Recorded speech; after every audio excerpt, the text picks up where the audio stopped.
Hi, Lesley-Ann. Thank you for coming on the podcast. How are you doing? Yeah, I'm fine, thank you. How are you? Yeah, I'm all right, thank you. Yeah. Good. Have you been up to much lately?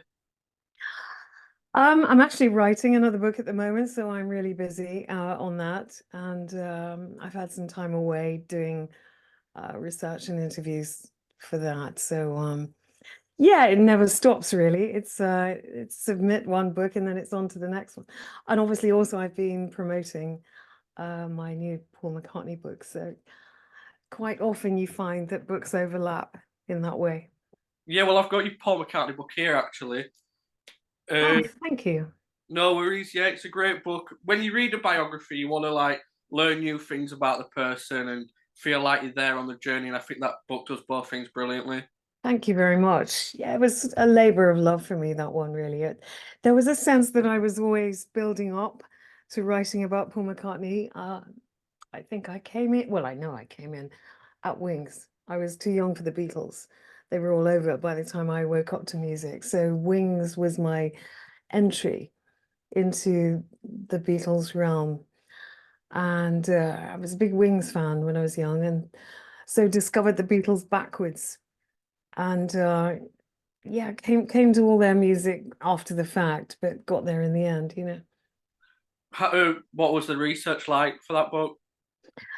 Intense, uh, as always. I have a rule with myself that I have to go everywhere. I can't just read about somewhere and recount what it was like from other people's experiences. I have to go there myself and see the locations and find the people and experience what the people I'm writing about experienced to as much of an extent as I can.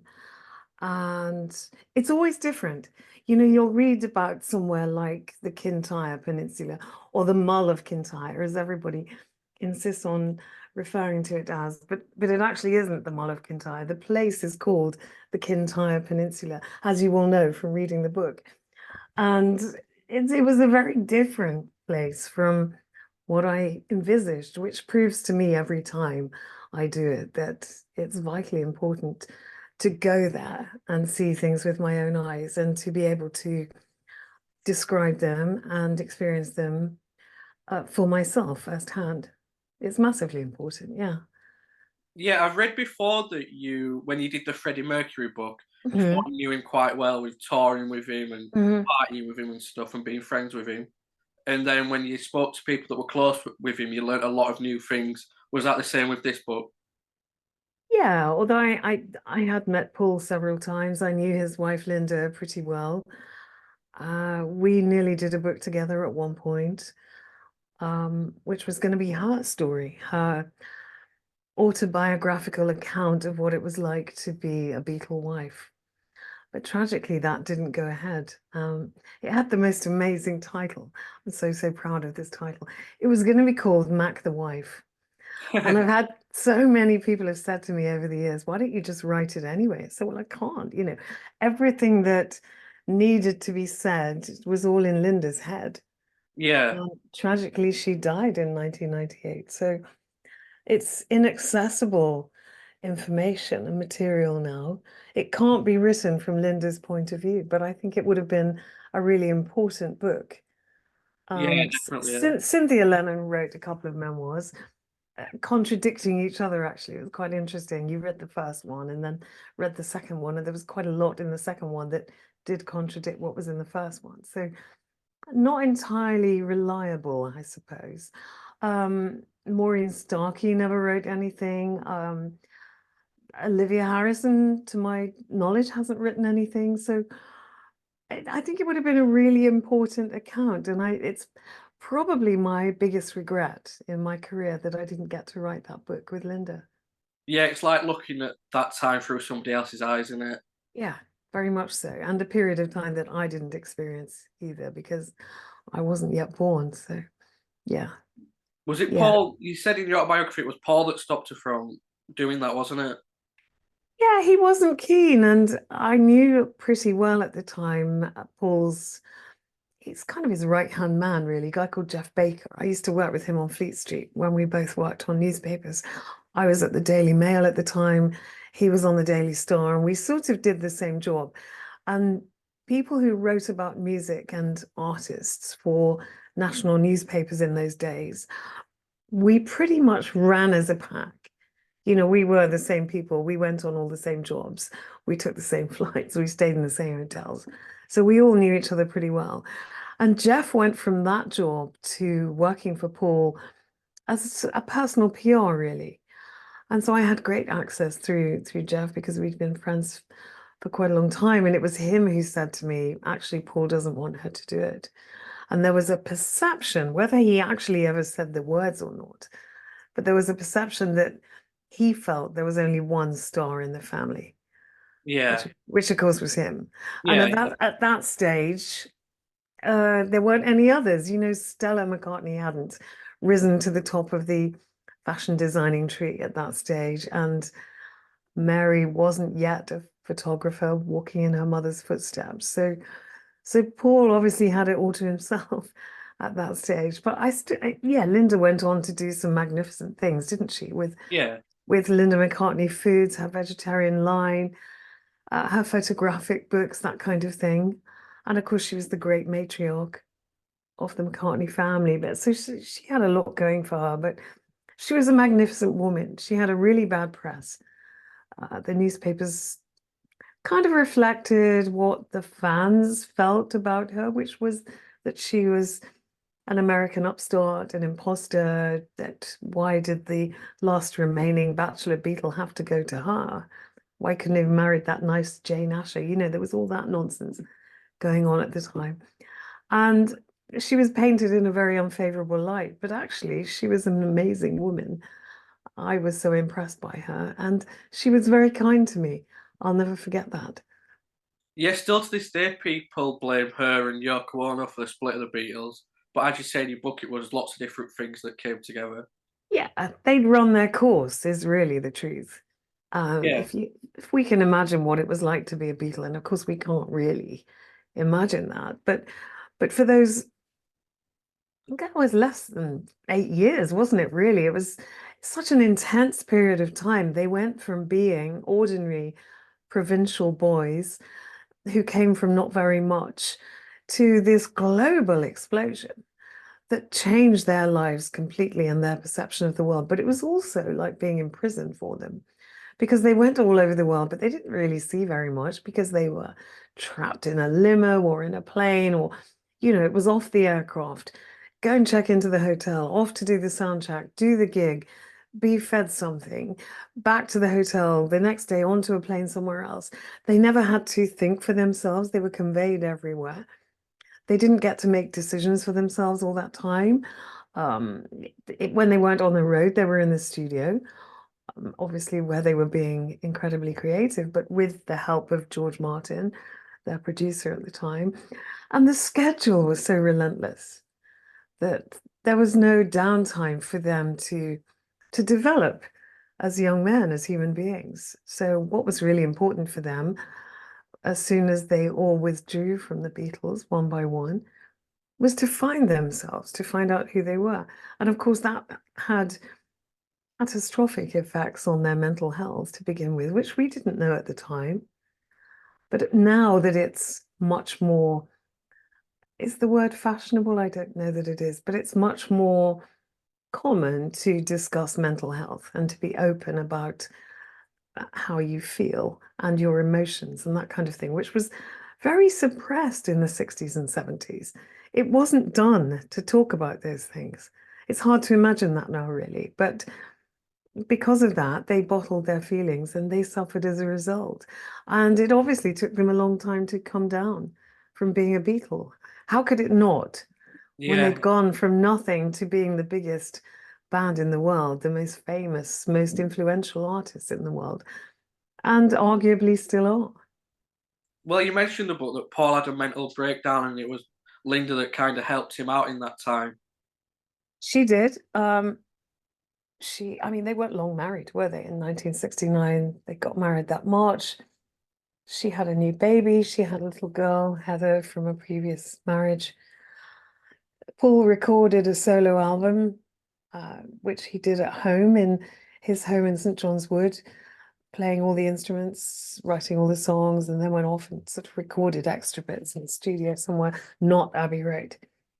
And then they disappeared off up to Scotland to High Park Farm, which he'd bought when he was still with Jane Asher, and hadn't bought it to live in, incidentally, the house that is there, which was a ramshackle falling down old place. But he bought it as a financial investment, as a tax dodge, really, and with no intentions of ever making a home up there. But it was Linda who said to him, "Oh, you've got a house up in Scotland, haven't you?" "Yes, I have. Why don't we go there?" With the intention of escaping the madness and the mayhem and the fallout from the Beatles breaking up, and Linda and Yoko getting all the blame. The fact is, they probably did play a part in breaking up the Beatles, because John and Paul wanted to be with Yoko and Linda much more than they wanted to be with the boys anymore. You know, that had worn very thin. And also they'd grown up. And being in a boy band, you know, what boy bands can we think of now that stay the course for decades and decades? They just don't. Although the fans have a fantasy that a band like the Beatles will last forever, and that they will obviously take extended periods of time off, but they'll always come back together and they'll always be the Beatles. That was a deranged fantasy, really. The Beatles was about four young men who'd come alongside each other, and they'd learned their craft together, and they'd made it together. But they had to grow up. They weren't Peter Pans. And once they came off the road in 66 and then became a studio band, the writing was on the wall. That was never going to last very many years. And it didn't. And looking back, I think we can see that it was a natural demise that they went through. But it was also a fact that people did blame Yoko and Linda for something that would have happened anyway.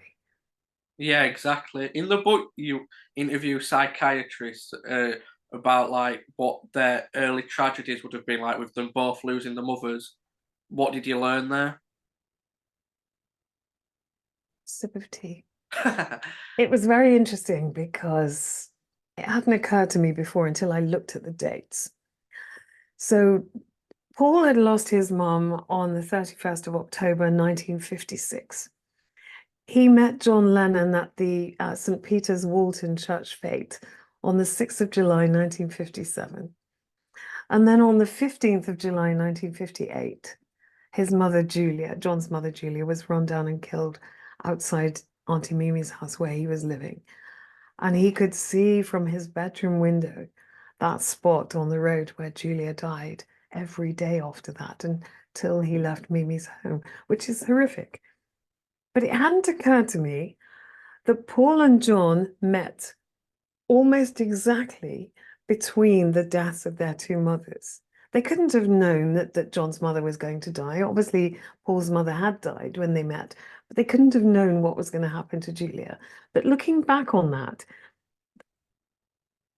the coincidence of those two boys meeting, the motherless boy and the future motherless boy, meeting almost exactly between the deaths of those two mothers, and the effect that that would have on them, and the fact that they found each other at exactly the right time and came together in a way that would allow them to overcome their misery.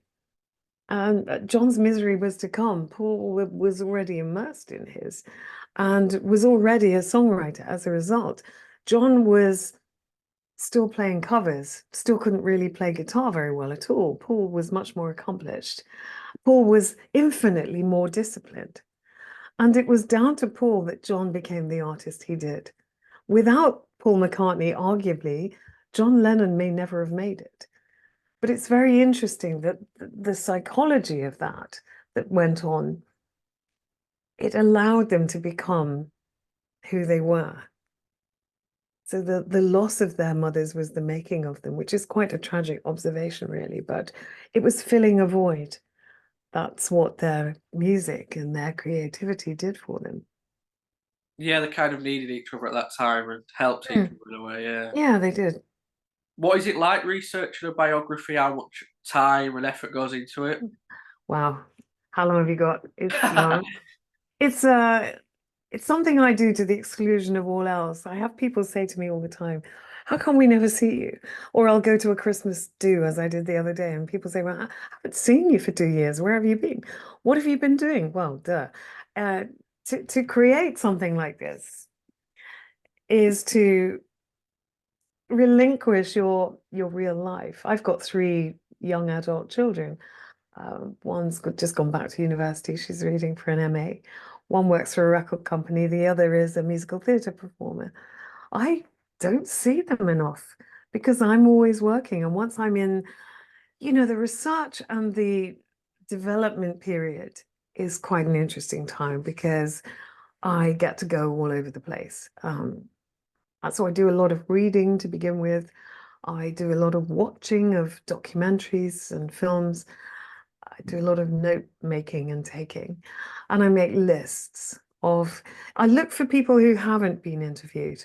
And these are quite often the little people, as someone might refer to them, people who are not sort of gigantically significant in the story, but who did play a part or who were there at the time, at the poignant times, and who were eyewitnesses and who can tell me aspects of a story that I couldn't access otherwise because I wasn't there.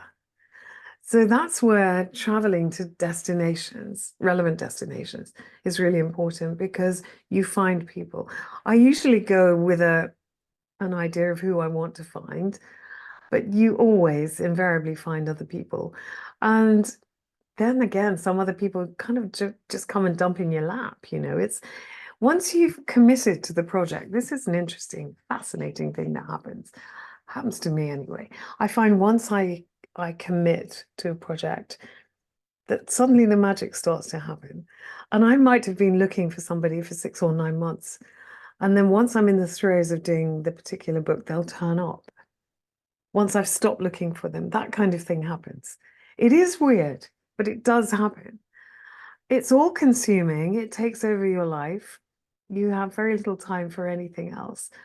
But of course, it's massively rewarding and a huge privilege to have publishers who want to publish my work and who find it worthwhile and of value, and that you can put a book like this out into the world and many, many people will read it and hopefully gain some insight into the subject through the work that I've done.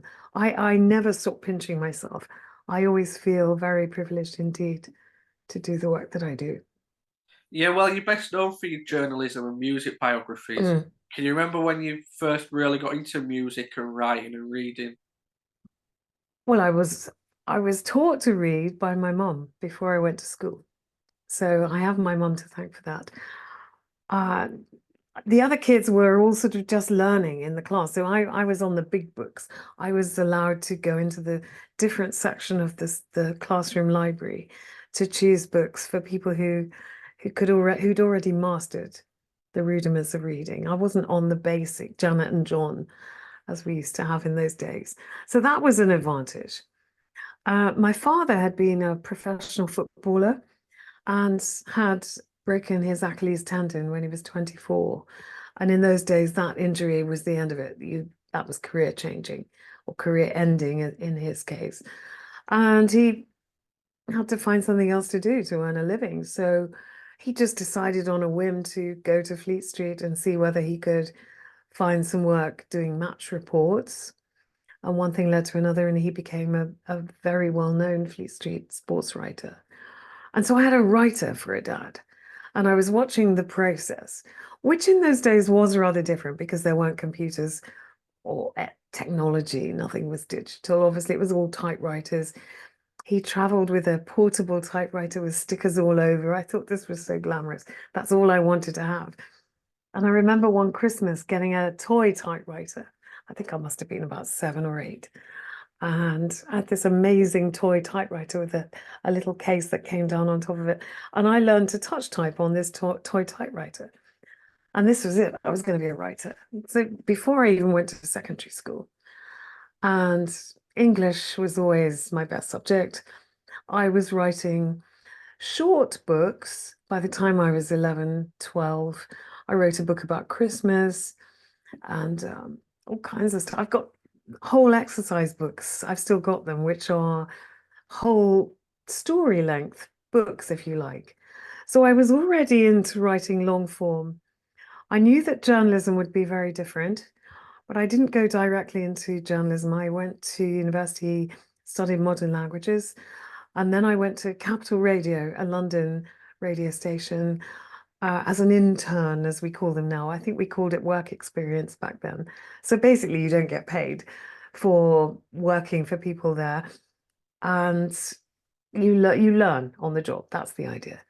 And I worked for an amazing DJ called Roger Scott. He was a legend, still is a legend. The DJ's DJ, they call him.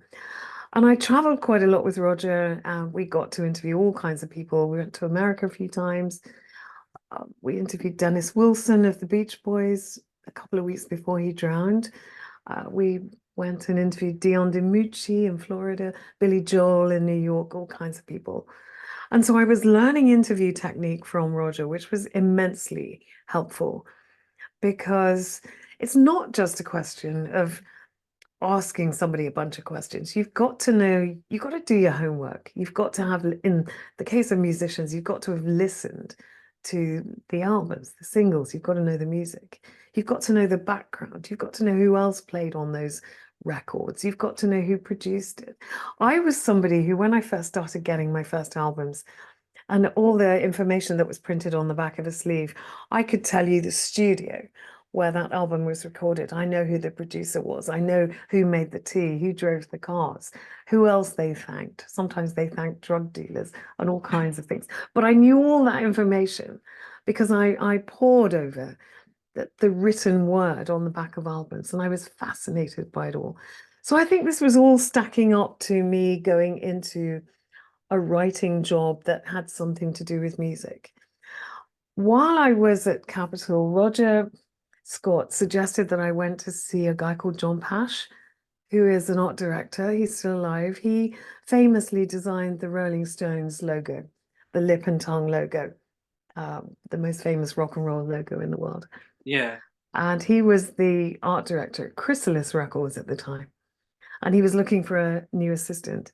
And Roger said to me, go and see John Patch, get an interview with him and see if you can get into a record company. That would be a really good move for you.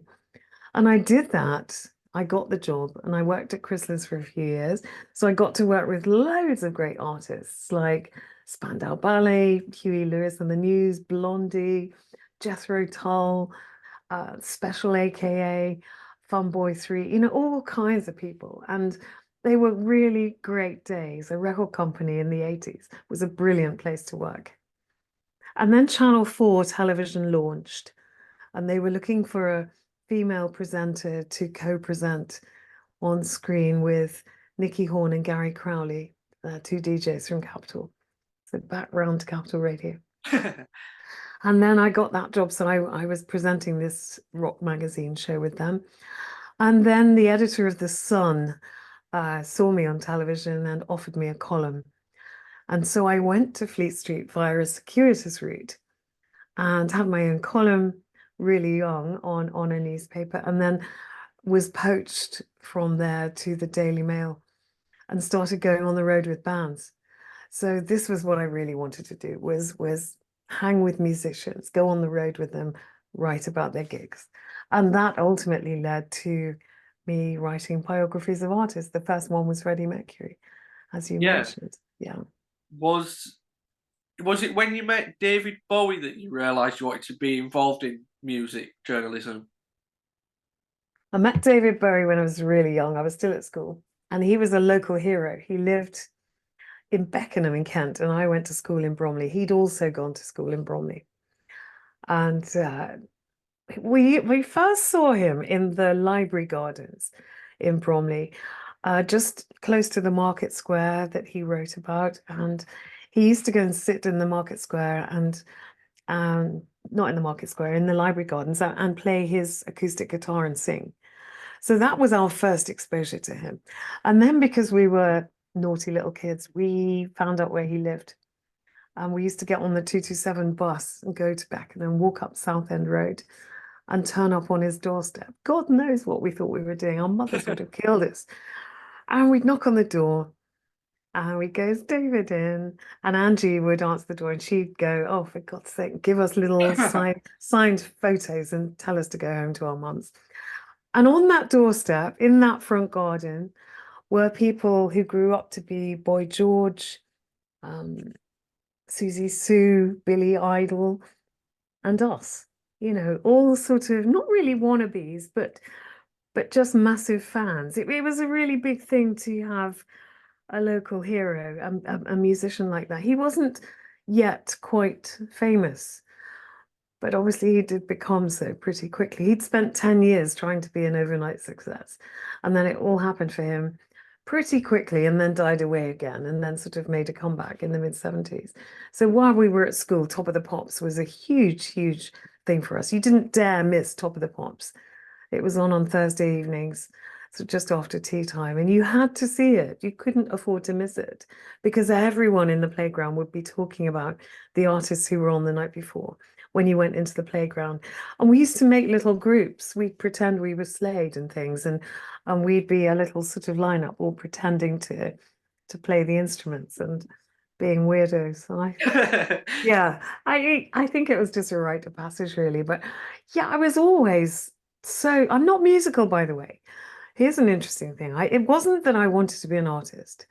I can't sing. I can't play anything. I didn't ever have music lessons. I can't read music. But this is interesting. All three of my children are musical and can all sing and play several instruments. Their father, likewise, not musical. So where did that come from? Where does the gene come from?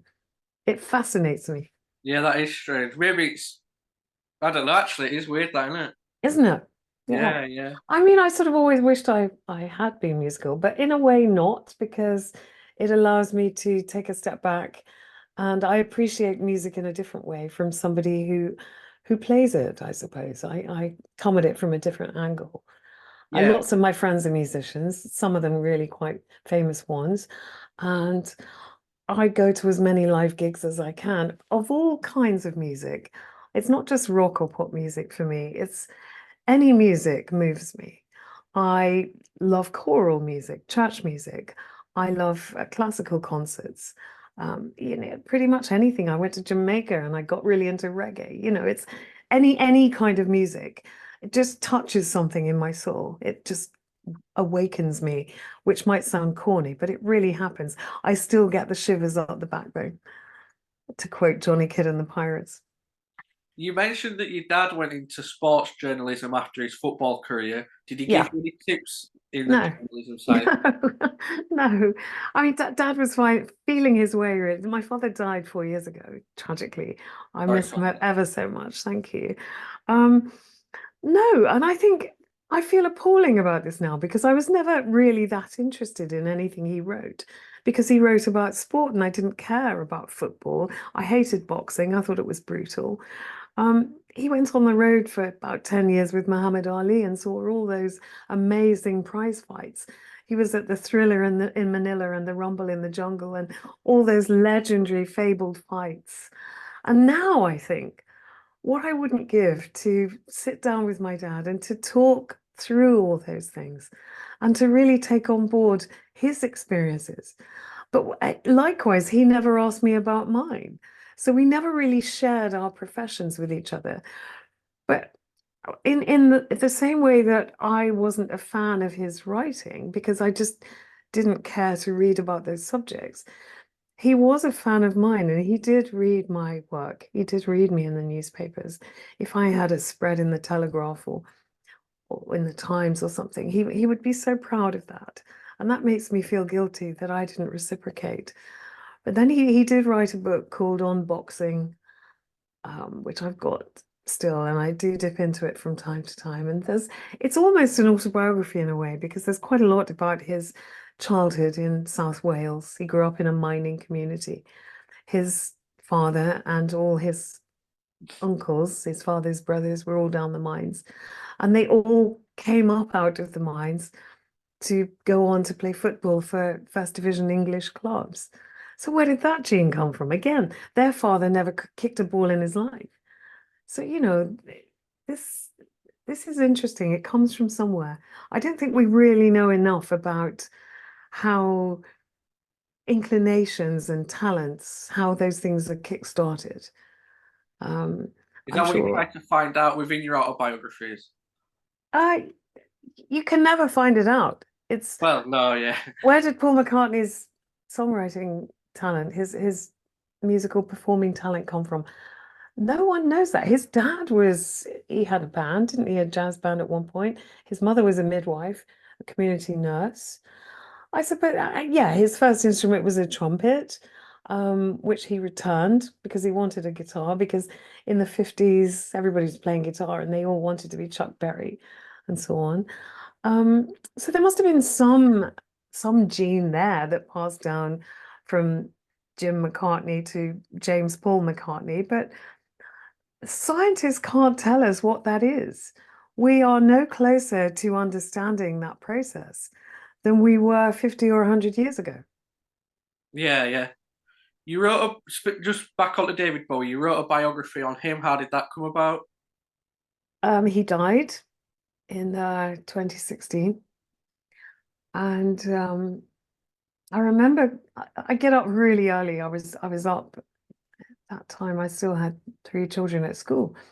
I was up really early, and I heard the news. It came on the news that he died. And the first thing I did was run up to the top of the house, 3 floors up the house, and wake up my elder daughter to tell her, because she had come with me. We stayed in David Bowie's house in Mystique in the 90s. I knew him when I was living in New York. Having met him obviously when I was a kid, but then I sort of ran into him a few times over the years. And I went to see him on the Glass Spider tour in 1987 and various other times. I'd done interviews with him. So I did grow up to interview David Bowie, which was sort of fulfilling a childhood dream, really. Then when I was living in New York as a journalist, I got to know him. And we used to go out for lunch, and where was the place we used to go to? A restaurant called Indochine, a really nice restaurant that was one of his favorite places. And then he met the supermodel Iman, and he met his life partner. He was going to marry her. And obviously she is Somalian, and Mustique, where he built a house, is it's quite a sort of white privileged island. And she was very uncomfortable about the idea of having black servants, being black herself. And so they decided that they would offload the house, they would sell it. And he did sell it eventually to a publisher called Felix Dennis, who I also knew. And in the period of time leading up to David moving out of the house, he offered it as a holiday place to go and stay to a few of his friends. And I wouldn't have classed myself as a close friend of his or anything, but he did offer me to go and stay for a month in his house on Mystique. Amazing. I remember being at the lunch and he pushed the keys across the table and said, "Go on, it's all yours." He knew I was researching a book about Freddie Mercury at that point. And he said, "Go on, go down to the house, Britannia Bay House, it was called then. It's not called that nowadays." And off we went. And my elder daughter came with me. So I've got photographs of her swimming in David's pool and sleeping in his bed and playing his instruments and all that kind of thing. So she felt by default quite close to David Bowie. And she was devastated by his death, as were we all. But I got a call that morning actually from my publisher to say, David Bowie, your next book. And I said, yeah, I was thinking along the same lines. It's got to be done, really. But they needed to publish it that June, because June and October are the big publishing months in this country. And I had to turn that book around really, really quickly. Normally, they want 6 months from submission of manuscript to actual publication of the finished book. So I think I had about 3 months to research and write the book from scratch. And it's a long book, that one. I can see Yeah. it from here on the shelf. I had about 3 months to do the whole thing, and then they had 3 months to turn it around. So it was, yeah, enormously challenging to write. I hope he appreciates it. Yeah, yeah. What was that holiday like? Amazing, absolutely amazing. Another friend came with us, a girl called Maria Lexton, who was at the time the literary editor of Time Out magazine. She was with us. And then another friend of ours, Gray Jolliffe, a cartoonist who was a well-known Fleet Street cartoonist, he came down as well. And we just had the run of the place. We had a cook, we had a driver, we went down to Mick Jagger's house on Spaghetti Beach, we went to Princess Margaret's house, jumped on her beds, hid in the wardrobes. I mean, we were outrageously badly behaved. All good, clean fun. But yeah, looking back on that, we were naughty. But it was a good time. Yeah.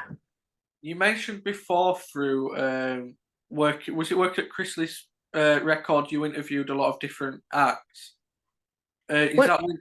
that when you interviewed Queen and David Bowie whilst they were doing Under Pressure? No, when I was at Chrysalis, I wasn't interviewing. I was working for the art Or was director. it Capitol Records then? No. No, no, it was later than that. What was it? We went, it's hard to remember, not looking at it on the page. Roger Scott and I went to Montreal to Mountain Studios. And who did we see? We saw Rick Wakeman, who married the receptionist at Mountain Studios, Danielle. And Queen were in the studios recording. That was when David Bowie popped in one night and they started jamming. And the sort of the riff of Under Pressure, din, din, din, din, din, din, din, that riff emerged that night. And they were all arguing, as they always did. Queen were dreadful in the studio. Freddie said to me once, "We argue over the air we breathe, darling." You know, they just argued about everything, but that's how come they produced such brilliant records because they were supreme perfectionists. Nothing was ever good enough. And so the fact that they did argue meant that they got the most superlative recordings out of everything they wrote. I think Brian May wasn't very happy with some aspects of Under Pressure, and they finished it off in the record plant from memory in New York. Um, And nobody was really happy with it at the time, but look, it was a huge hit. So what are they complaining about, really? You mentioned that Queen won't get along in the studio. There wasn't getting along at Live Aid either, was there? I mean, yeah, I spoke to Jim Hutton, who was Freddie's partner at the time. That was an amazing thing. Not only was that his first Queen gig, it was the first gig he'd ever been to. So the That's biggest gig on the planet of all time was the very first gig that Jim Hutton went to. Unbelievable. And he spoke about it. He said things were a bit frosty that day. And then I spoke to somebody else who I think it was Bernard Doherty. He's a PR. He's the head PR for the Stones now. And he was doing all the publicity, the arranging all the journalists and the interviews and everything backstage for the world that day. He was orchestrating all of that. And I think he had three triple laminate passes and he was sharing them among the journalists. He was saying, right, you have this, you've got it for 20 minutes, get in there, get whatever you can, and then get back out and give me back the pass. And then he would give it to somebody else. So everyone was getting a sort of 15, 20 minutes backstage, you know, who were there officially as journalists. And yeah, Bernard Doherty said to me that Queen were like a divorcing couple at the same party, although obviously there were four of them, so two divorcing couples, and they just weren't really getting on very well. But they had rehearsed. They rehearsed for 3 weeks for Live Aid, which nobody else, as far as anyone knew, had bothered. Most people had just sort of wandered out there with their instruments on a hot sunny day and took pot luck. But Queen prepared for it, as they've always prepared for everything. And they stole the show. I'm sure everyone agrees that they were the best band on the day. David Bowie was the best solo artist on the day, but Queen stole the show. They absolutely did. Um, no one remembers who went on before Queen, and nobody remembers who went on after them. It was all about Queen, really. And of course, they milked that, didn't they, in the film Bohemian Rhapsody? yeah, you're not a Um, fan of that film, are you? Not a lot, no. It's no, No, it could have been so much better. I have nothing but admiration for Rami Malek, who played Freddie. But they took such liberties with the truth and changed so many features of what really happened. I know very well it's only in hindsight that someone's life becomes a story. It doesn't become a story until afterwards, really. And yes, Hollywood changes the endings of every true story. We know that. Hollywood puts words into people's mouths. If you think about it, no one was in the room. I Yeah, get quite amused by all the criticism of The Crown on Netflix, for example, because people say, well, how do they know? Well, that's what Charles said to Diana, and she said back because nobody was there. Nobody witnessed that. Nobody took it down. No, they didn't. But guess what? Hollywood has been doing that for years. It's what films do. They're an interpretation of the life of someone. But I did really feel that they didn't need to invent characters who hadn't really existed. They didn't need to do things like make Jim Hutton a waiter at a party of Freddie's and saying that's how they met. Jim was a hairdresser, he was a barber. He cut hair at the Savoy, and they met in heaven, which was a sort of nightclub favored by homosexual people underneath Charing Cross Station. That's where they met, not at a party in Freddie's house. Why change that? Why not show the truth? yeah, And they had Freddie as a baggage handler at Heathrow Airport, when in fact he worked in the catering department. Just little things like that. And it's the small discrepancies that tell me that I can't really trust the more important elements of a film. yeah, exactly. Like people Mm. that don't really know the story that watch it for the first time will believe pretty much all of that, won't they? Yeah. And that whole thing of taking Jim round to visit his parents on the day of Live Aid and all of that, that didn't happen. It's just disappointing Yeah, that they strayed from the truth. So I'm not wildly happy with that film, but I do hear that they're doing not a sequel, but a prequel. So the pre-story of that. So maybe we'll get their version of what Freddie's upbringing was like. We'll have to wait and see.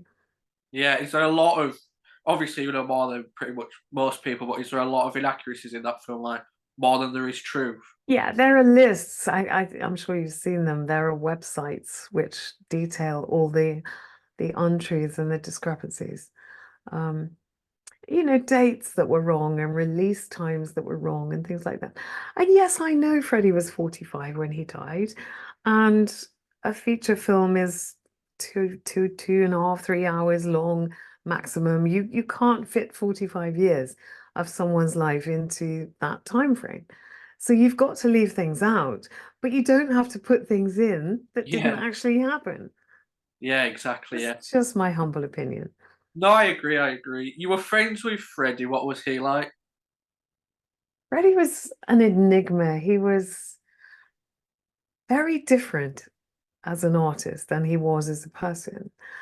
And I can remember standing beside him backstage at a gig in Germany. And he was just, I'm not a huge person. I'm about 5'3". I think Freddie was about 5'8", 5'9", something like that. So he wasn't much bigger than me. He was a very slight person. He but muscular, but he didn't eat very much. He didn't have a big appetite or anything. He was, a small framed man, really. And he would just be in the wings, chatting away, just being a normal guy, just very low key. And then the time would come for the beginning of the show, and he would stroll out on stage. And it was as though he put on stardom the way you put on an overcoat. And he would seem to treble in size. And he'd have the audience in the palm of his hand from the off. And he was extraordinary on stage, utterly extraordinary. And then at the end of the show, he would come off the stage and he would shrink back down, or he would seem to. And it was as though he took off the overcoat. He took off the stardom and he just became Freddie again. It was so interesting to watch. I've never been quite as enthralled by anyone performing live as I was by Freddie. And then, of course, later on, when he did his solo work with Montserrat Caballé. He was astonishing. I think he in a way he came into his own. He's sort of gone through the pop and rock years with a band, and that was hugely successful, obviously. And they are still as massively popular, if not more so, than they were at the time. But then he sort of found himself. He was, I think, always leaning towards a semi-operatic career, classical music. He loved the opera. He loved going to experience the opera live at Covent Garden and other opera houses around the world. And of course, it was a stretch of his voice. It was a discipline that he wasn't accustomed to, and it was something by which he could raise his game and grow through. And I felt that that was the most challenging and the most rewarding period of his career. Well, you mentioned when he went out on stage, he was a different person to his everyday going about his everyday life. Does that happen with a lot of musicians? Are they quiet in person, then just when they go on stage, they're just completely different? I haven't stood in the wings on a lot of stages, especially nowadays. Security is so tight that you don't really get to do that anymore. In those days, when I was interviewing, I would generally get what they call in America a one-on-one interview, or we would say one-to-one. So you would be in a room with someone for an hour, and you would have all that time to yourself, and your interview was exclusive. Nobody else was getting the answers to your questions. And the tendency nowadays is to do what they call round tables. So about 12 journalists will sit round a table, all with their microphones in the middle of the table, and they'll go round, and everybody will get to ask one question, and everyone gets everybody else's answers. So that's not exclusive. It No. wasn't like that when I was doing it. I was deeply privileged, although I didn't realize at the time because I just thought that was the way you did it. Getting an exclusive interview was always a big deal, and you negotiated with PRs and managers for months on end to get certain things, to get the exclusive, to be the one to break that story, whatever. But I didn't get to stand in very many wings or backstage. But artists, were they normal people? Were they approachable? Usually they were, because I suppose we were there not as fans. We weren't jumping around trying to get our picture taken with anybody. Nobody had cameras in those days. We didn't have mobile phones. We're way ahead of all that. So you didn't carry cameras. Only photographers carried cameras. And journalists who were there to do a professional job were not leaping about, going to Robert Plant or Rod Stewart. Can I get my picture with you, please? It just didn't happen. It would have been intensely unprofessional to do something like that. I'm often asked, have you got any pictures of yourself with so and so? And I very rarely have anything. There are one or two kicking around, usually not taken by me, but taken by a professional photographer who was there on the job at the time. And they turn up, picture libraries at newspapers have turned up an awful lot of stuff, I suppose, when they've been digitizing their libraries and so on. So sometimes a picture will crop up and I'll think, never seen that before. Where'd that come from? But mostly artists, as long as they're not being hounded and as long as they're being left alone when they need to be left alone, they will approach you on a level. It's different if you're there, a fan, trying to get a picture, trying to get an autograph, trying to get in their face in some way. They're going to be a different artist to fans than they are going to be to journalists. That's just my experience. Yeah, you say in the start of your autobiography that when you did interviews, you got like exclusive stories, like with Boy George's heroin addiction. You got some others. How did you get them to open up to you? Did you have a technique or anything like that?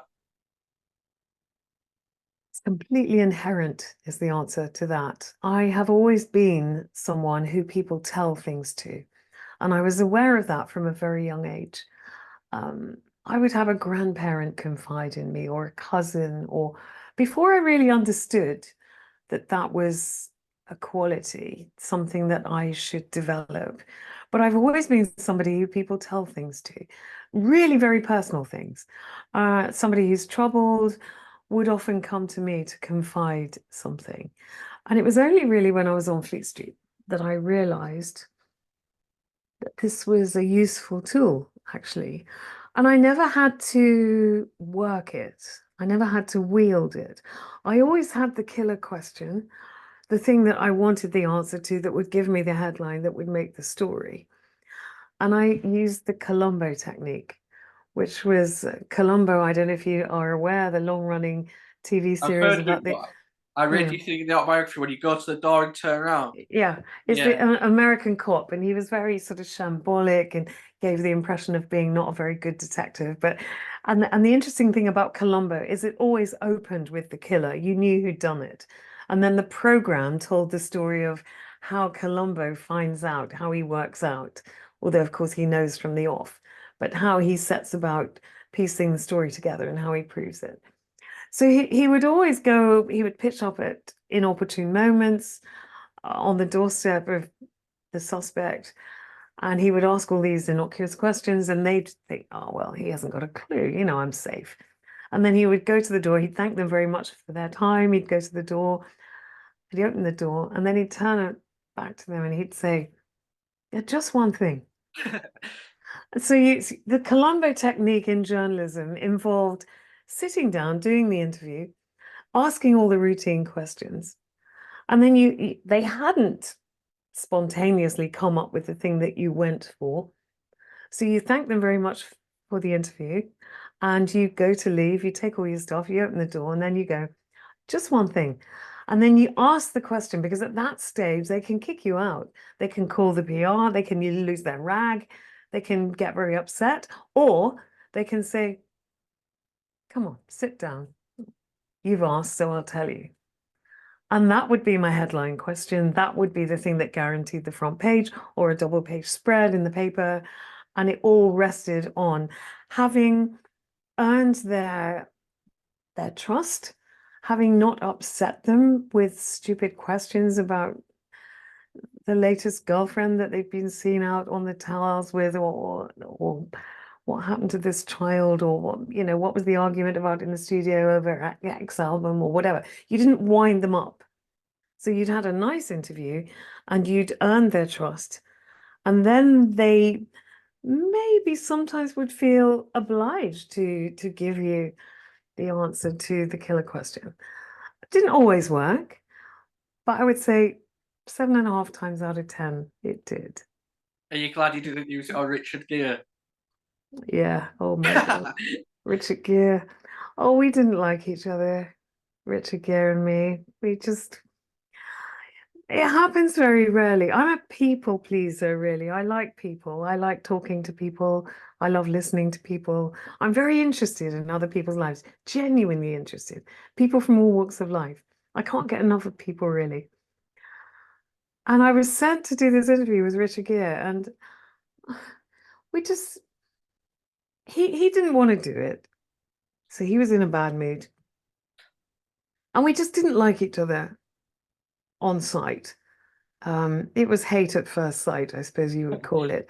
And everything I said, he took issue with. And I was doing something which I don't really do. I was sizing up his appearance and thinking, well, the brown blazer and the blue slacks and the black shoes and the maroon belt. I mean, he's completely mismatched. He's got absolutely no style at all. And so I was being critical of him in my head and allowing myself to indulge that. And I would say something like, they say that you are a stickler for X, Y, or Z. And he would say, they don't say that, lady. You're the one who's saying that. And he would be really prickly. And so I just, I couldn't find a way into him. I couldn't really see the point of doing the interview. When I went back, I was quite annoyed by this whole waste of time, really. And he was wearing a Rolex. And I remember writing up the piece, and the intro line is always the most important bit, because there's an old saying in journalism, you've got to answer the who, what, when, where, why in the first paragraph. So who it's about, what happened, when this happened, where all this took place, and why are we reading about them? So you've got to answer the five W's in the first paragraph. And I thought, I can't even do that. It's this, I just decided to go for something completely different. So I wrote as an intro, the most genuine thing about Richard Gere is his Rolex. I got called in by the features editor. He slammed the copy down on the desk in front of me. In those days, it was sheets of paper. We used to literally have to file sheets of paper. And he slammed it down on the desk. He said, we can't run this. I'm not publishing this. It's not going in the paper. I said, why not? Brilliant intro, don't you think? And he said, LA, as they used to call me, he said, LA. He said, the editor will go mad. I said, why? It's clever. He said, maybe. He said, but the fact is, the editor, who was Sir David English of the Daily Mail at the time, the editor wears a fake Rolex. I said, how do you know? He said, I was with him in Hong Kong when he paid 30 quid for one. So that piece didn't see the light of day, but it was worth a try. I liked in your autobiography when you spoke about when you went under disguise to interview people, like with Madonna. Have you got any stories you can tell us about doing that and getting an interview? Well, it was all a bit end of pier, actually. It seems really ridiculous and stupid now, but we did used to do things like, oh yeah, Michael Jackson was staying at the Dorchester, and he had a chimpanzee called Bubbles that he used to travel with in those days, and he had the penthouse suite at the Dorchester Hotel. So we actually did this. We rented a chimpanzee from London Zoo. I bet you couldn't do that now. It would be against all manner of regulations, wouldn't it? We rented a chimpanzee from London Zoo and we dressed as zookeepers, two of us. And we went with this chimp. We managed to get past the doorman on the Dorchester front door into the lift that goes all the way up to the penthouse suite. And we thought, we're in. So all we got to do is knock at the door. Michael Jackson opens the door, and we're standing there with a little playmate for Bubbles to have afternoon tea with. We were in, like Flynn. So we're going up in the lift up to the penthouse suite, and the lift doors open, and there's a big security guard standing there going, I don't think so. Yeah, nice try. There was that. What else? Oh yeah, we had a great showbiz correspondent on the Mail called Baz Boy.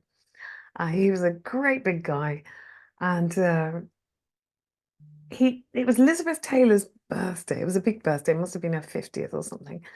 And so he dressed up as a bellhop and with a huge bouquet of red roses and turned up on her front doorstep to sing happy birthday to her. So he could get in, get the picture, get a few lines. There was another thing we used to say in Fleet Street. If you get a line and get one quote, you've got an interview. If you get three quotes, you've got a double page spread. So all you've really got to do is get them to say three things.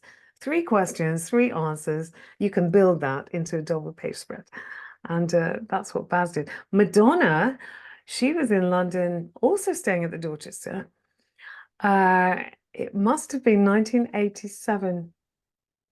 And I was massively pregnant with my first child. And she was then in the habit of going for a morning run around Hyde Park. And somebody had tipped me off at the Dorchester. We used to build relationships with members of staff in all these places. So the top London restaurants, we'd have people who tip us off when somebody came in. So we'd know Elton John's in tonight. Oh, he's with so-and-so. So we'd get down there, we'd know. And then, of course, in those days, expenses were unlimited. Newspapers had huge budgets, circulations were large, advertising revenue was huge. So we had good expenses. So if somebody had come into dinner at one of the top restaurants, we would just get the concierge to book us a table, and we'd be down there and we'd have a table, and we'd be, three tables away from Elton or Prince or whoever it was. And we'd be able to clock what was going on and listen to the conversation. It was very easy. Money buys anything, doesn't it? Madonna, somebody tipped me off that she was going out of the goods entrance at the back of the hotel every day with her minders to run around Hyde Park. So obviously I couldn't run. I was massively pregnant. And she'd spoken about, she was married to Sean Penn, and then that all kind of fell apart. But he was the love of her life, and she desperately wanted to be a mum, and she'd lost her mother when she was about 5. And she's classic Italian American, wanted a big family, and I wanted that to all work out. So I decided that it would be a really cool move to secrete myself inside the entrance of the trades entrance. So that when she came back from her run, I would be there, massively pregnant, and she would see me and she would fall on me and would want to talk to me because pregnancy was and motherhood were such interesting subjects to her. So one of the doormen on this particular door went and got me a chair so I could sit on. So I was sitting just inside the entrance, and she came running back in, all puffy and sweaty, with all her minders, and I'm right there.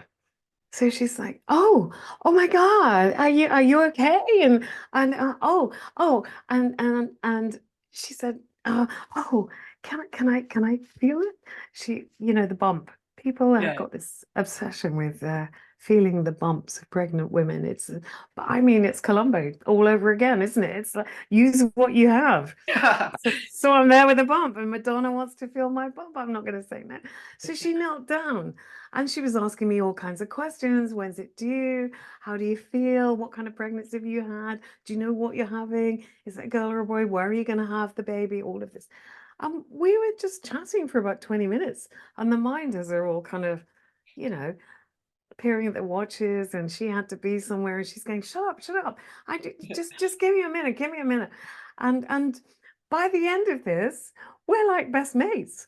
So she's saying, hang around in the reception, somebody will come down and give your number and your address and everything. And so I want to keep in touch. I want to find out what you had, all of this. So I did all this. So then I was in hospital, would have been about 2 weeks later, because I missed her party. She had a party at the Groucho Club, which is my club, for her tour. And I was invited, but I missed it because I was in hospital having the baby.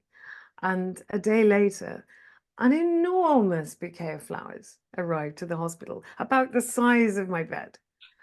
And they were from Madonna. I still have the card that came with her handwriting, her best wishes for the baby. Yeah.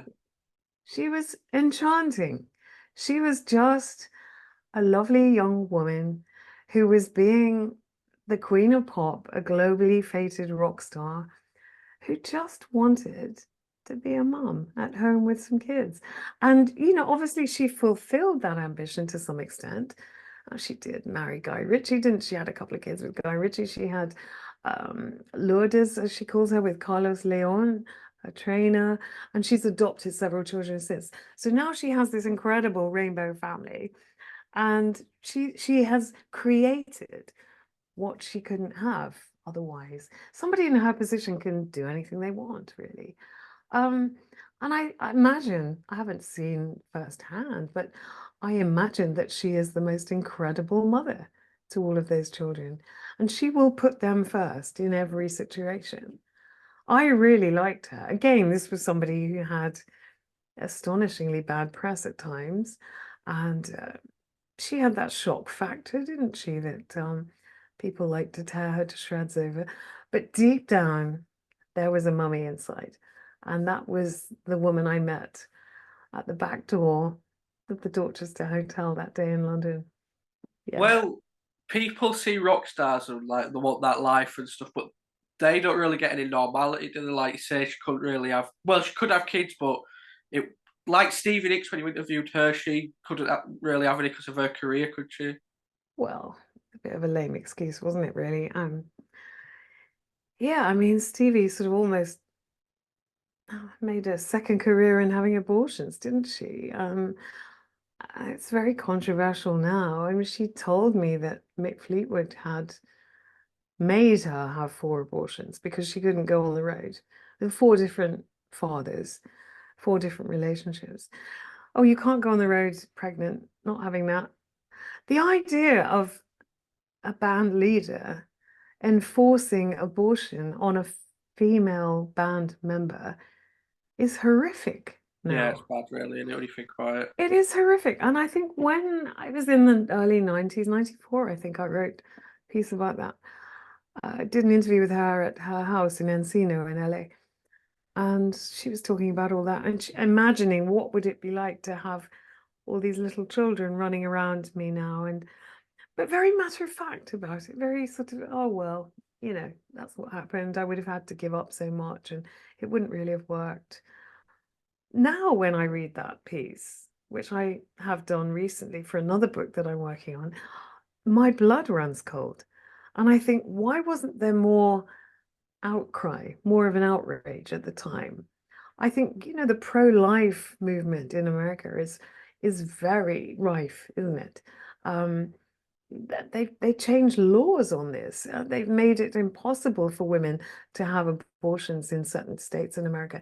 There is a huge backlash against people killing unborn children, which is what it is.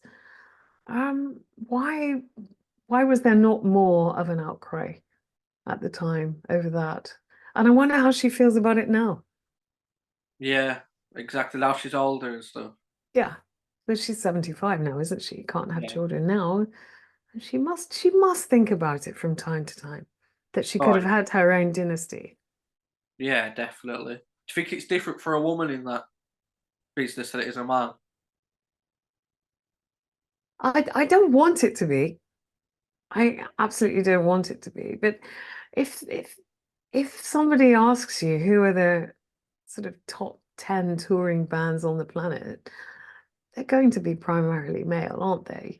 Um, yeah, of course it's different. It was different then because we still lived in a very sexist world, but I think to some extent we still do.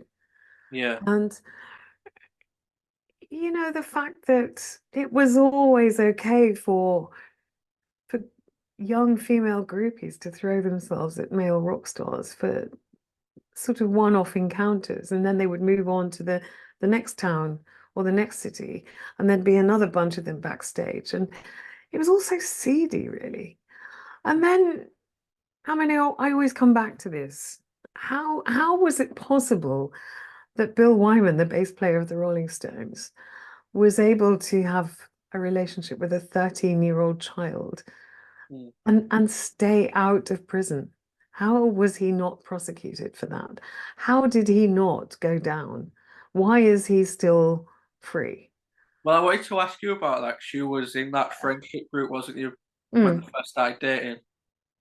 Um, yeah, but I wanted to ask about that, like a whole experience. But I also wanted to ask, do you think there's more stories like that that haven't been thingy to the public? absolutely there are. They talk about rock's Me Too moment. I've written about that for the Times. And we've seen the recent revelations about P. Diddy, haven't we? Sean Combs, and Yeah, uh, there's yeah, there was a girl called Michelle Breton who was in Performance with Mick Jagger, the famous sort of legendary film that they were making in the 60s that Anita Pallenberg was in as well. Michelle Breton was 14. And according to those who were on set, she had full-blown sex with Mick Jagger on screen at 14. Nobody knows what happened to her. She disappeared off the face of the earth. There's that's another weird. question. Yeah, there are many, many stories. Well, there was Lily Allen's accounts, weren't there? There's some very high-profile music business executive who is supposed to have raped her. I believe her, by the way, but she hasn't named them in her autobiography. She didn't name them. I think we are just seeing the tip of the iceberg, Yeah. and we saw it in Hollywood. We saw what happened to Harvey Weinberg and so on. And I think yeah, there's way more to come. We know about Jimmy Page, we know about Sable Starr and all those other young girls who were underage. Um, Laurie Mattix was another one, wasn't she? She's a woman who's in her 60s now, and she was only 14 at the time when she was being passed around like a toy. And she says she feels very differently about it all now. And she says nobody would want that for their young teenage child. And it is true. We are thinking much less in terms of, oh, the male rock star, icon, ideal, flooring women with their beauty and their talent, and they can have anybody they want. I think we think of it as all a bit seedy now, and that society has hopefully come some distance, and we are learning to not idealize situations like that. And I hope that certain people will see justice in their lifetime for misdemeanors, for things that they've done that they shouldn't have done. Because for me, the law is the law, whoever you are. The lowliest tradesman or a rock star in a rock and roll band, the law should treat you the same. Money shouldn't make any difference. You should not be exempt if you've committed a crime. No, exactly. Yeah. Can you tell us about your account of the whole Bill Wyman and Mandy Smith story, please? Can I tell you my account of it? Well, I wrote about it in my memoir, Tumbling Dice. Um, I was part of it. I know now with hindsight that I was used as a cover for that relationship. I was there the night they met, Bill and Mandy, because this was at a Daily Mirror Rock and Pop Awards due at the Lyceum in the Strand in London. And I was there. Bill Wyman was there. He was receiving an award on behalf of Alexis Corner, the great blues man who died recently. And Bill was receiving an award on his behalf. And Andy Peebles, the Radio 1 DJ, was there. A number of people. Midge Ure was on our table, the Ultravox singer. And there was a sort of awards thing and then a dinner, and then there was a dance afterwards. And there were two beautiful young blondes dancing on the dance floor. They had the whole dance floor to themselves to begin with. And Bill Wyman was looking at them completely entranced. He couldn't take his eyes off them. And Midge leant across to me and said, I think we've just lost him. And he managed to get them brought over to our table and he was chatting away. And I remember Mandy saying much later on, her sister Nicola and she thought, oh, he'd make a really nice boyfriend for their mom, who was single at that point. And one thing led to another. Bill did all the usual chat, I could get you a modeling contract. I know somebody has a modeling agency. And it moved on to him going around to their mother's house for tea. One thing led to another. And pretty soon, Bill was in a relationship with Mandy, even though she was still a schoolgirl. And I knew Bill's secretary, a girl called Karen, and there were various other people, sort of other people who've gone on to become quite big names as the years have gone by. This friendship circle was just sort of drawn together by Bill. And I didn't realize at the time, but I know now he was creating that to conceal his relationship with Mandy. And eventually there was a birthday party for Mandy, and there was a restaurant underneath Bill's flat on the King's Road called Thierry's, a French restaurant. And he had a birthday party for her there. We all went to this. And there was a gigantic circular cake on the middle of the table. And it had one candle in the middle, a dinner candle, a big one. And nothing really to indicate anything else. So one friend of ours said, go on then, man, how old are you today? 15, she said. Did you think it was like a joke at first? She was joking. No. And we all looked at each other completely horrified because we could all see that we were doing the calculations in our head thinking, oh my God, that means she was 13 when he first started seeing her. And I think for years I blocked the rest out of my mind because I was so horrified. We were also afraid that we'd done something wrong ourselves. We didn't know, we couldn't have known. It was just, we were young ourselves. It was a fun time. We were going out with a Rolling Stone 3 nights a week. We were going to fancy restaurants and great clubs like Tramp and so on. And this was all incredible fun. And Mandy didn't seem 13, I have to say, but in law, that isn't a defense. Bill must have known. He must have known her age He because changed schools for her, didn't he? he took her out of her state school in North London and transferred her to a private school Yeah. in near to his house in Chelsea. Now he was paying the fees. The bursar at that private school will have known her age. She will have known her date of birth. The headmistress at that school would have known her date of birth. Why did they not go to the authorities? Why did Mandy's mother keep her mouth shut? Why did none of them raise the alarm? And people have berated me down the years and said, well, you were old enough. You should have gone to the police. Who's going to listen to me? I wasn't related to her.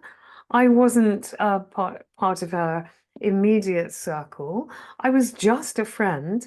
The police would not have listened to me. Well, I was gonna ask, like, is it known thing in the tabloids and stuff of stories that haven't been published because whoever they're about have got too much power? I mean, I think there are more rumors about that kind of thing than there are actual examples, really. You will occasionally get a scenario where somebody will be personal friends with either the editor or the proprietor more often. So the proprietor is the person who owns the newspaper. So and in quite a fair few cases, that will be a personal ownership. So in the case of the Daily Mail, you had Lord Rothermere, who owned the paper, and then when he died, it passed to his son. And if somebody happened to be a personal friend of the proprietor and they knew that there was a story about to break on them, they could go to their friend and say, your paper is about to break XYZ on me. And I don't want this to be in the paper. I can think of a specific example, but I can't tell you who it is because I will be breaking a law by doing so, Yeah, yeah. because I would be overruled. They can go to the proprietor, and the proprietor can then say to his editor, pull that story. I don't want it to run. Why not? Oh, we've got it in good faith. We've got evidence. Doesn't matter. The person is a personal friend of mine. I do not want to fall out with my friend. I don't want that story in my paper.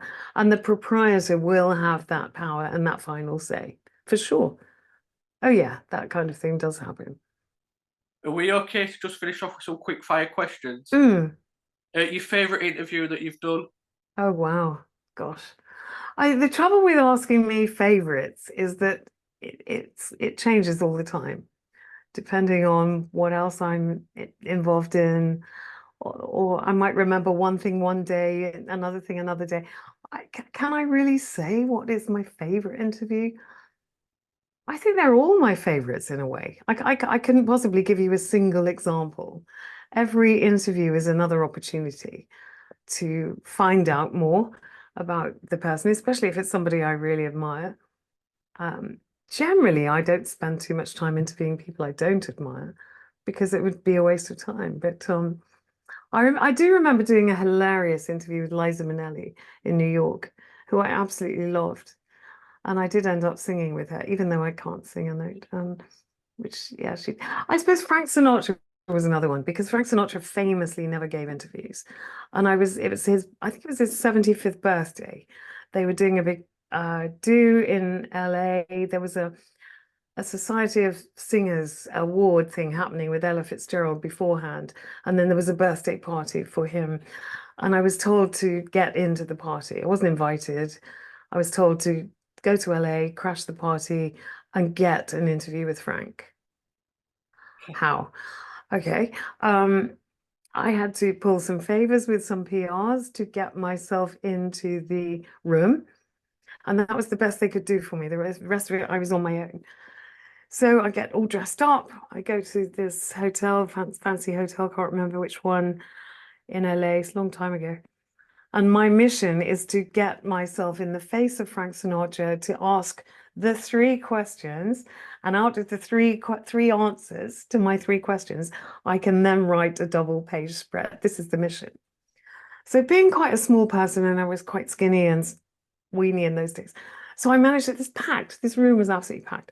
So I managed to get myself on the floor and wormed my way through the legs of all these people who weren't taking much notice because they were much more interested in taking loads of pictures of Ella Fitzgerald and Frank Sinatra and his wife Barbara at the time. And anyway, so no one was taking any notice. Suddenly I get myself to the front. I'm right in the front. And when they stopped doing their little speeches, I called out a question to Frank Sinatra. And the heavies were instantly on me. They came from all corners of the room. And Frank was going, no, no, no, let her speak, let her speak. She's English, as if that made a difference to anything. And I remember asking him, because he painted, he liked to paint landscapes, and he painted desert scenes. And I asked him some innocuous question about doesn't all sand look the same? You know, if you're going to paint a desert, don't they all look the same? Oh no, it's all to do with the light and the time of day and any other kind of things that are around, what's in your head, all of this was really bizarre. And he also used to stay at the Savoy in London sometimes and paint river views, the views from his room across the River Thames. So we're talking about this, and then I logged in another couple of questions, and they're still trying to carry me out, and he's still going, no, no, let it speak, let it speak. And I managed to go back to England and build this piece out of talking to Frank Sinatra about sand. And I still pat myself on the back for that one because I think, yeah, against all the odds, because you're not just writing about what they say, but you're writing about the event, who else is there, who else, what else happened, who did what, trying to get people trying to carry you out of the room, all that sort of thing. So yeah, I got a really good spread out of that. Yeah, that was a mission accomplished. Yeah. Do you know when you get a big story like that, like you said, you've not done interviews, like hardly ever gave interviews, do you get a big bonus if it gets put in the papers and stuff? What a financial bonus. Yeah, Are you joking? No, never had a bonus as a journalist in really? my life. Not once, no.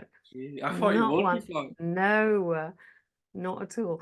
If anything, you're piling immense pressure on yourself by getting a scoop. Because once you've raised your game to that level, the expectation is that you will keep doing it. Yeah. So, you know, the best, Jack Tinker, who was the theatre critic on the Mail, once said to me, you never want to be the star of the show today because they're going to expect it again tomorrow. He said, just coast down the middle and you'll always be okay. But every now and again, you had to turn in a scoop. You just had to. I was going to say what's your worst interview, but I guess that was Richard Gere. Yeah, that Richard Gere, as we used to call him. Yeah, there were all kinds of rumors, weren't there, about him? Well, I saw in your book the main one, yeah. Yeah, yeah. We won't go there. My Um, mum might watch this. what was your favourite tour you went on with the band? Favorite tour. Wow. Favorite tour. Hmm. Can't remember, to be honest. It's a long time since I've toured with the band. Um, Touring is not that much fun. It's not all it's cracked up to be.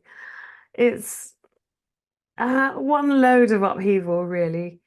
Um, you get off the plane, you go to the hotel, you go to the sound check. You basically do what the band does. You eat bad food, you don't get enough sleep, you drink too much. You're always hungover when you get on the next plane. You're tired all the time. It's tours look glamorous. What the audience sees is the gig. Yeah.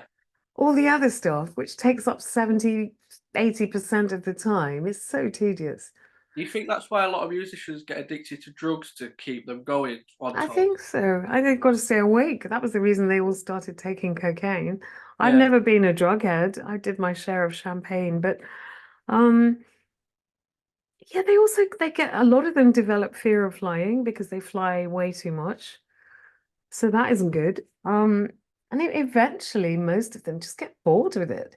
You know, they've got home lives, they've got wives, they've got husbands, they've got children, they've got other interests. And being away on the road deprives you of your normal life. Yeah. You're sort of cut off from your normal life and you have to go and live this peripatetic, surreal existence, which is actually very unrewarding. Just to finish off, I'll ask what you've got planned for the future and stuff, then we'll finish there if that's okay. Sure. I'm writing a book about Christine McVie at the moment.